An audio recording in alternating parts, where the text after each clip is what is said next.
Are we gonna do the trace taken? No, honestly, trace taken 7+ pips. Let's just leave it there. That's a flex. 7+ pips. So for those that say you only catch 10 pips, oh, there you go. Caught 7. Caught 7 instead. All right, chat. So let's get into the analysis real quick. All right, and then we'll get back to our stuff later on. But time to lock it in. So what we got going on today is we have, you know, gold here. So obviously we're like halfway into the month here. The monthly hasn't flipped bullish yet, right? Obviously you are still creating the monthly bottom wick and you have 17 trading days left. Now a lot can happen here, right? A lot can happen. Any given point this month we could flip, we could create a top wick. Now worst case, you know, worst case, price doesn't create a top wick. That's cool. It may end up closing bearish, right? So if we do end up closing bearish, right, we're still in this range here from basically where we have a resistance here, right, and then we have like a support here, right? So this is like the range you are currently in, and if we end up closing like bearish at resistance here, right, for the monthly, right, let's say you don't flip bullish and this is how the monthly closes, perfect. Next month's candle, you're likely going to see a top wick and a continuation to the downside, right? And that would make a lot of sense, actually. That would make a lot of sense. So I wouldn't mind if you don't flip bullish. Again, it won't affect, this is a monthly time frame analysis, it won't really affect our day-to-day 10 pip trades, right? Because it's just a monthly outlook. So but yeah, that's what you could probably expect if you don't end up creating a top wick for the monthly. You have 17 days left, so that's a lot of days left. Lots can happen, so I wouldn't be all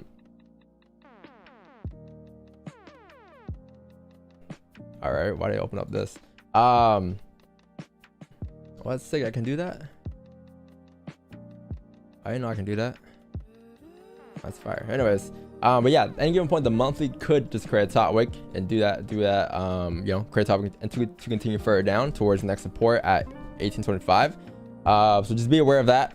I believe the weekly is pretty bearish though, so there's a possibility you could come down to break the monthly lows. The monthly lows is at 1900, and the weekly lows, or the weekly did close below the range here. So if you guys come down to the weekly, you're gonna notice that you close below this range here to the left. So there was once a support here, you close below. Let me just see where that is exactly. Yeah, so you close below here. Price closed below these ranges. I would assume since we're closing below these ranges that you should see another continuation down towards next support. So if this is your support right here, your next support is going to be roughly down here, I'll say, right at like 1890. So that's where you can probably come down for the weekly. Again, the weekly needs to create a top wick, or it doesn't have to, but high chance it will. But you're gonna notice that every time you close below these ranges here, well, there's only been one time really, but one time where you push through the ranges once you close below here. So that's what I'm looking at to mirror, right? I'm looking to mirror these pushes down to the left here, coming down to fill those ranges there. So a top wick is what you probably want. If you can create a top wick, you know, earlier in the week, which is today, Tuesday, and then Wednesday, Thursday, Friday, you continue to drop, that'd be amazing. You eventually come down towards the next support, which is again 1890, and then eventually create a bottom wick for discount potentially even as well. So it could be an algo week this week, all right? So I would honestly, like, this might be one of those supercharged weeks where you can supercharge your account.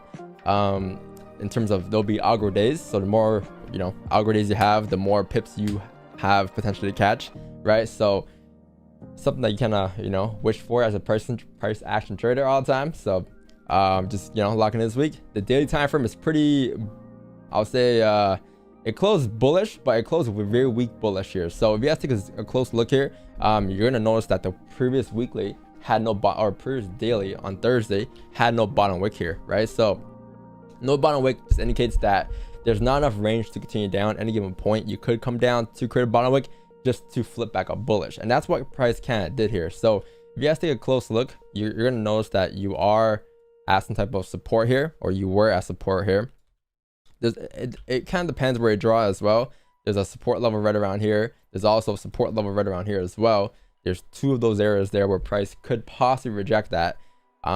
Basing it off of the first rejection today, you did come down to break the lows, and now you're starting to flip bullish. So that could just be the bottom wick for all I know, right? In the past, there's been times where you did reject the support, to continue back up, right? So if this is where you're gonna reject that, you gotta create resistance somewhere, right? So you know where resistance is, right? It's gonna be likely like somewhere here, probably. I'll say this like red line. If you do end up coming up, that's probably where we're gonna come up today towards, right? So that target area is gonna be 1922.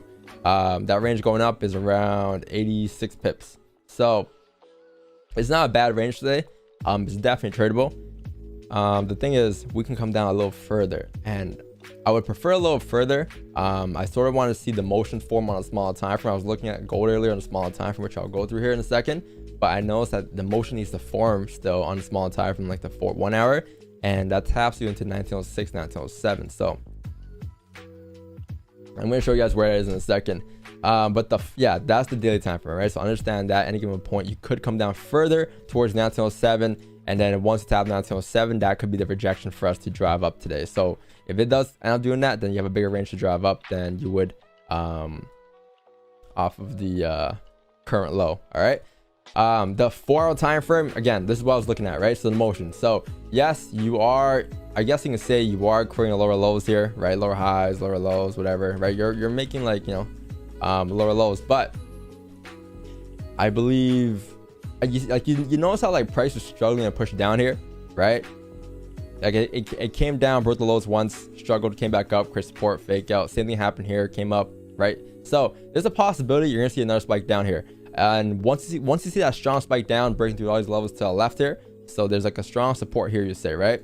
Once you see something like this form, that's your indication that you have volume and that you're gonna continue to drive up now. So that's all I was saying, like 1907, 1906 areas to the left, right, is kind of what you're looking at.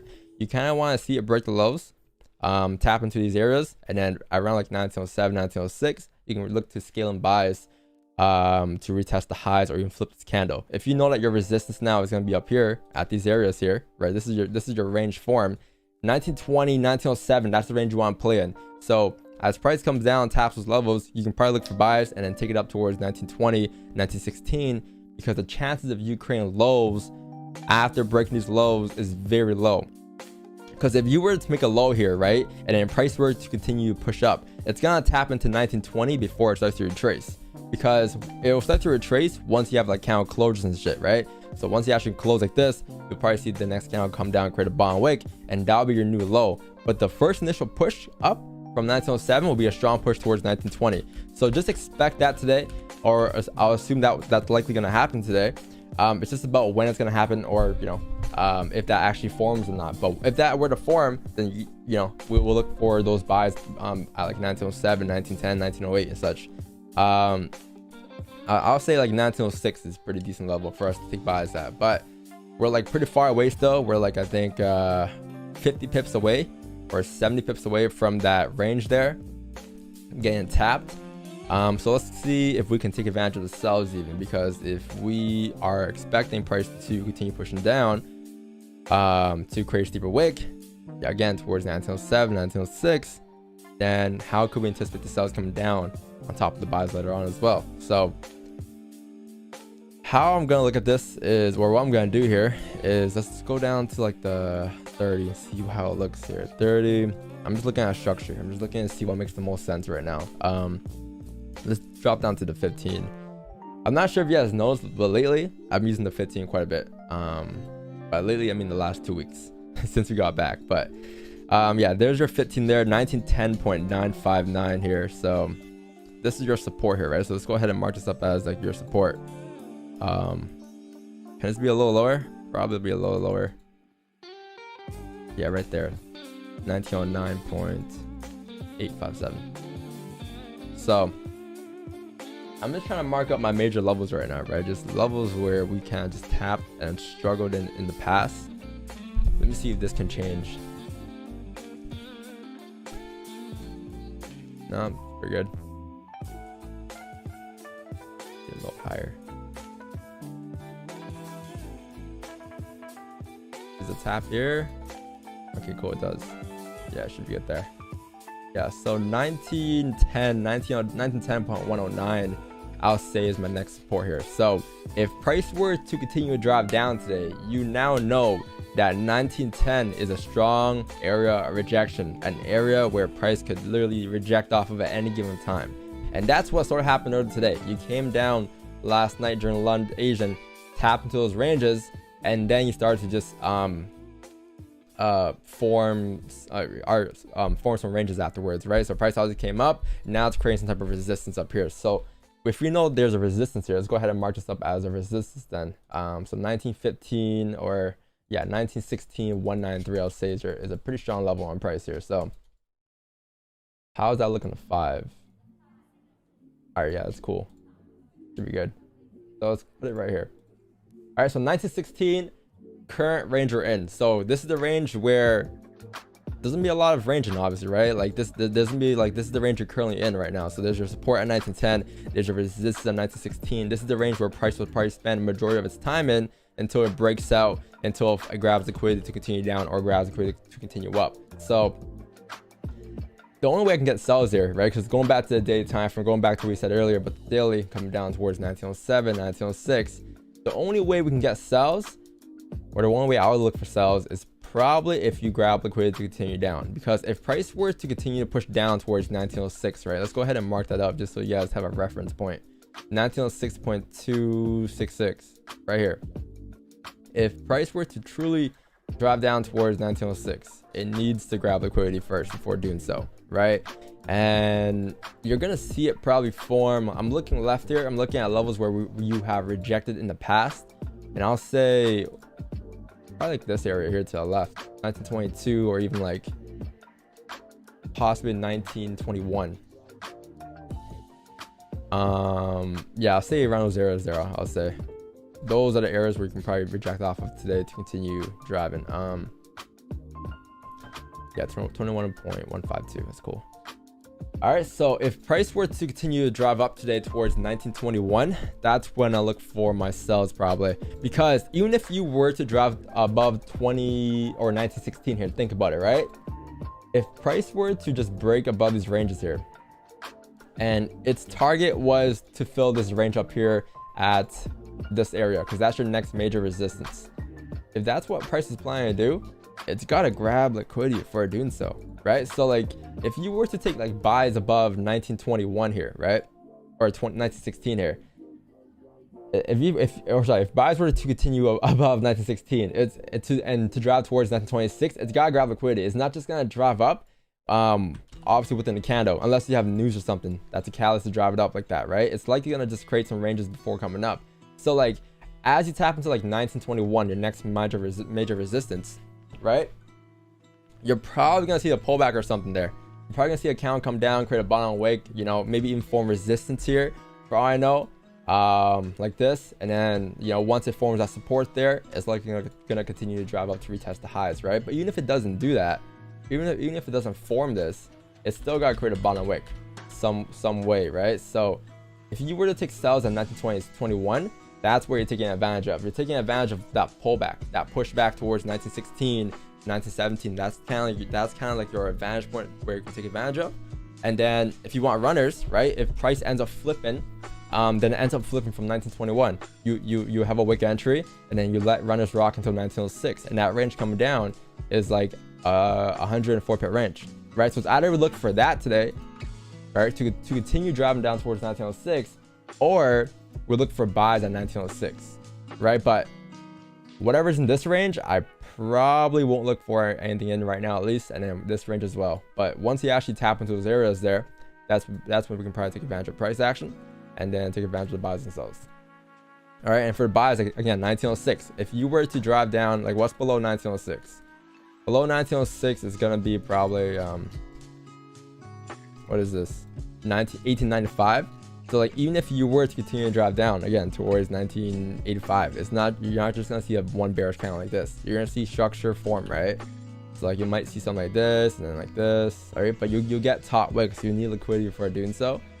So therefore, you know, taking buys on 1906, you have that advantage point which you can take advantage of. And then you can put your stops below like these zones to the left here. All right.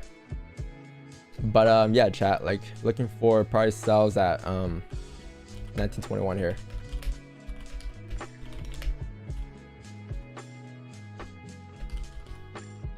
So I don't know when this is gonna play out. Could, you know, we gotta move like 70 pips basically in order to tap into those ranges. And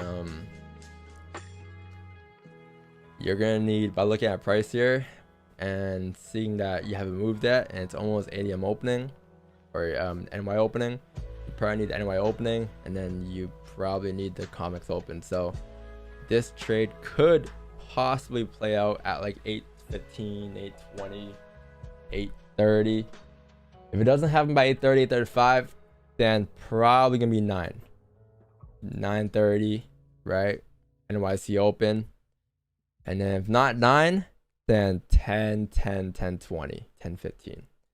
But those are like your major times today. But it won't happen now. It won't happen in the next 5 minutes, I'll tell you that. So now that I did the analysis, right, it's all about literally just waiting for everything to line up so we can take our positions. All right. But yeah, man, that's it. That's what I got going on today, chat.